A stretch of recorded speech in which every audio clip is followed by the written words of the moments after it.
কিভাবে একজন মা সন্তানের জন্য নিজেকে মৃত্যুর মুখে ঠেলে দিতে পারে। কালকে ওই মেয়েটিকে জিজ্ঞেস করছিলাম যে দেখেছে নিমকির মাকে কুকুরে অ্যাটাক করেছে। ওই বলল যে ও বাচ্চাদের বাঁচাতে গিয়ে কুকুর ওকে কামড়েছে। এমনিতেই তো কষ্ট ছিল ওর ওই পরিস্থিতির জন্য। কালকে শুনে আমার বুকটা ফেটে গেল যে মানুষ হোক বা জীবজন্তু যেই হোক না কেন, মা একটা আলাদা জিনিস। ছোট বাচ্চা, আহারে, ওদেরকে বাঁচাতে গিয়ে আজকে নিমকির মায়ের এই অবস্থা। তবুও এই অবস্থায়, মানে যেদিন কুকুরে কামড়েছে ওই অবস্থায় ও বাচ্চাদের কাছে আছে। আমি রাত্রিবেলা ওকে আলাদা করে ঘরের ভেতরে রাখলাম, বাচ্চাগুলোকে এখন বাইরে রাখি, বারান্দায় ব্যবস্থা করে দিয়েছি, ওখানে সেখানেই রাখি। কেননা বাড়িতে পটি ওরা তো বোঝে না, তো টয়লেট সবই করছে এবং পুরো বাড়িটা ধুতে হচ্ছে, সব জায়গায় করে দিচ্ছে, যেখানে খুশি সেখানে করে দিচ্ছে বলে ধুতে হচ্ছে। তার জন্য এখন ওদেরকে বারান্দায় রাখি। তো ওকে সেদিন বারান্দায় রাখিনি, ঘরের ভেতরেই রেখেছিলাম, কেননা আবার আঘাত লাগলে, যত আঘাত লাগবে, এমনি চোখের প্রচুর রক্ত ঝরছে, আঘাত লাগলে আরো রক্ত ঝরবে। বরফের জল দিচ্ছিলাম, তারপর তো ওষুধ এনে যাই হোক সেগুলো লাগানো হলো।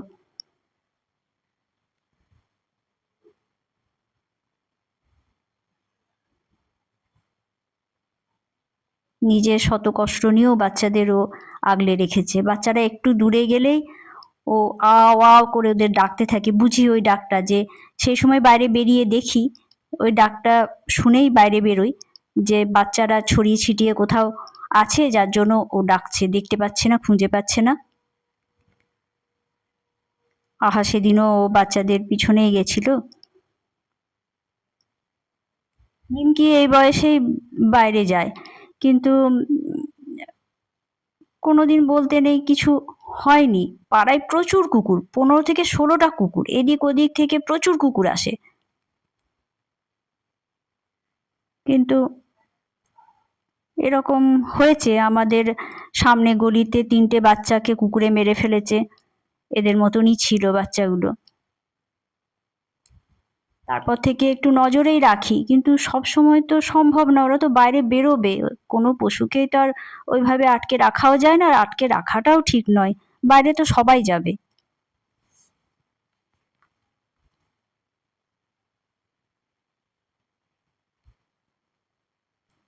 মা বলে তাও সহ্য করতে পেরেছে, বাচ্চাদের যদি কামড়াতো হয়তো আরো বিপদ হতো।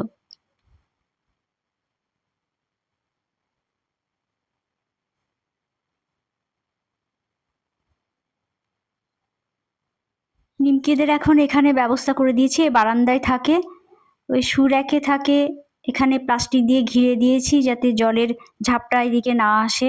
একটা দিক বন্ধ রেখেছি, একটা দিক খোলা। যখন বৃষ্টি হবে এদিকটায় ওরা চলে আসতে পারবে, আবার যখন বৃষ্টি থেমে যাবে তখন আবার ওই দিকটায় গিয়ে বসবে, ভিজে যায় তো বারান্দাটা। এখানে একটা চেয়ারও থাকে, যেটা এখন উঠোনে রেখেছি, ধুয়েছি বলে। আয় আয় নাম,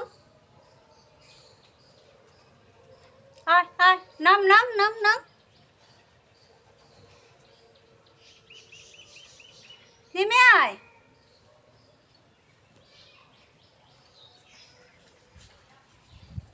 নেমে নেমে, ওখানে উঠিস কেন?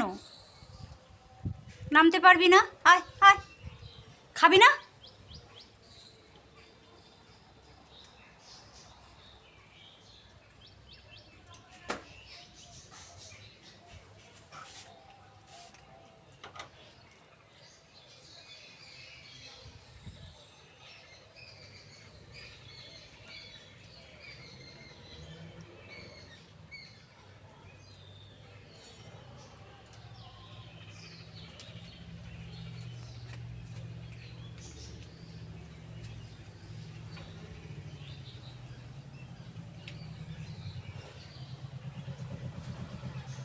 নাম নাম।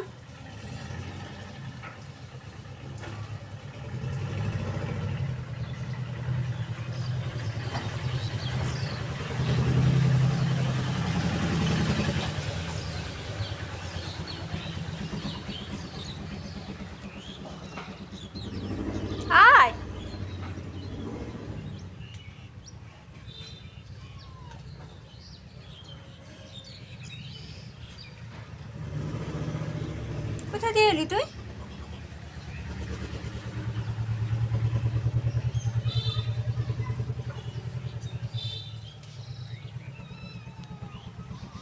নিমকিদের থালা চুরি হয়ে গেছে, মানে বাটি, কুকুর বেড়ালদের যে স্টিলের বাটি থাকে খুব শখ করে কিনেছিলাম, তো বাইরে ছিল ওই পাঁচিলের ফাঁকা জায়গাটায় রাখা ছিল।